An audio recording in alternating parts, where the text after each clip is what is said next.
How wicked were the judges? The dark age of Israel.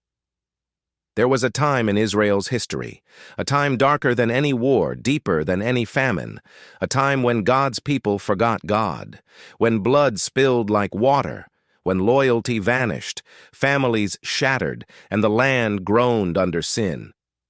In those days there was no king in Israel. Everyone did what was right in his own eyes. Judges 21:25. So how wicked were the judges? It began with disobedience. God led Israel into the promised land, commanded them to drive out the Canaanites, destroy idols, tear down altars. But Israel made peace with sin, and what you tolerate will eventually dominate you. They married pagans, worshipped Baal and Asherah. The God who split the Red Sea was forgotten, and the cycle of judges began. There was a cycle of sin, slavery, cry, deliverance, peace, sin again.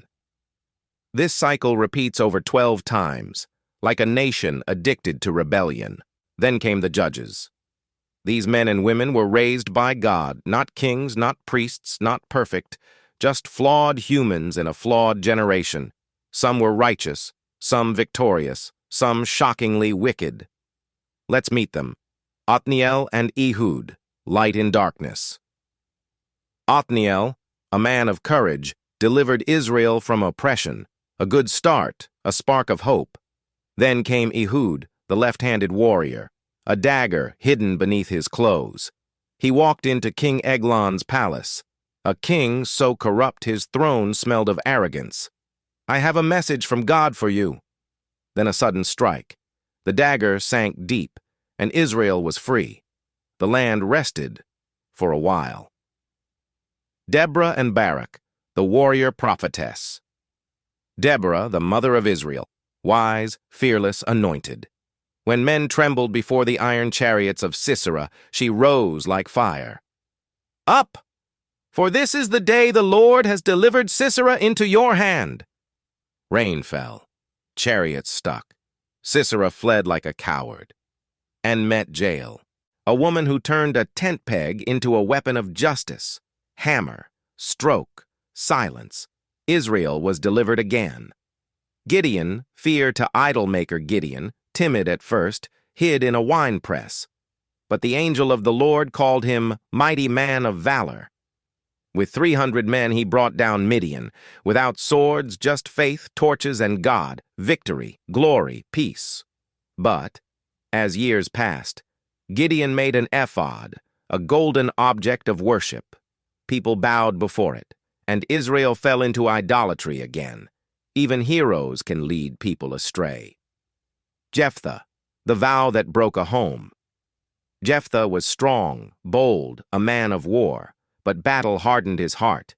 Before war, he vowed, "If you give me victory, I will sacrifice the first thing that comes out of my house."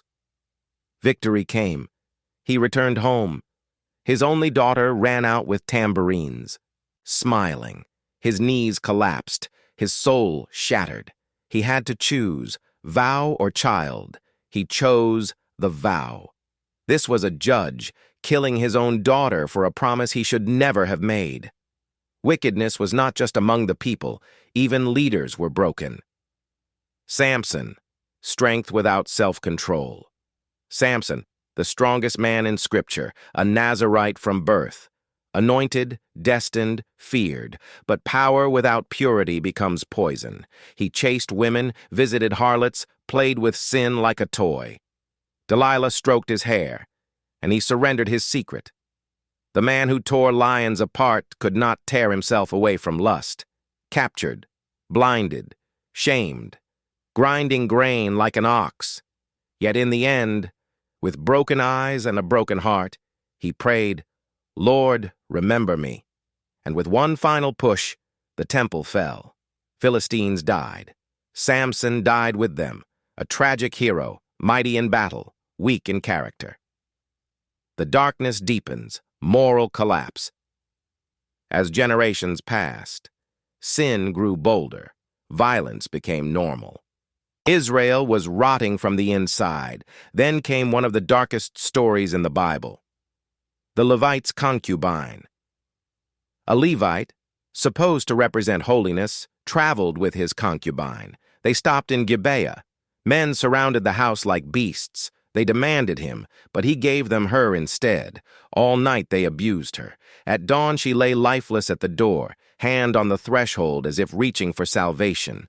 The Levite cut her body into 12 pieces, sent them to the tribes of Israel. War broke out. Brother killed brother. Benjamin was nearly erased from history. This is what a society looks like when God is forgotten. Reflection. The warning. The judges were not superheroes. They were reflections of their time, a broken mirror of Israel's heart. Victories? Yes. Miracles? Many. Righteous judges existed, but wickedness grew like weeds. The book of Judges is not a story of heroes. It is a story of a faithful God in the midst of a faithless people. Message to the present. Look around our world today. Violence, corruption, immorality, people doing what is right in their own eyes. The era of Judges is not ancient history. It is a mirror to our generation. Yet, there is hope. Even in the darkest times, God raises deliverers, not perfect people, but willing people. The message of Judges is this: when we forget God, we fall. When we return to God, He restores. When leaders fail, God remains faithful. So I ask you today, will we repeat the cycle of sin? Or will we be generation that returns to the Lord? History is loud. The past is a warning. God is calling. Choose whom you will serve. As for me and my house, we will serve the Lord. If you want more biblical deep dives like this, like, comment, subscribe. Write in the comments, Lord, help me stand for you in my generation.